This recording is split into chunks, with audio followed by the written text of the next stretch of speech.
So now for the closing statement. So basically in conclusion, I would like to say that animals should be used as subjects for scientific experiments because it medically benefits humans.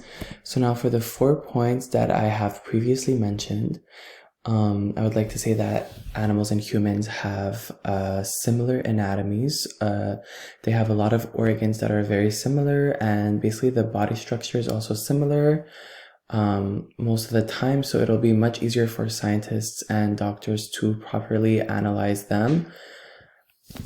For the second point, it'll be easier to help find treatment.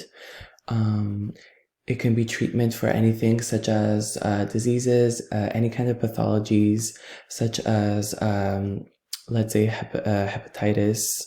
Hepatitis, something that is common these days, and we see it there's quite a few cases that we see every day.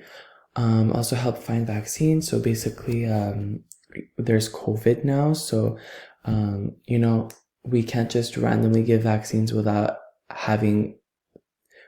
testing it on animals first, because we do have to see if it actually works.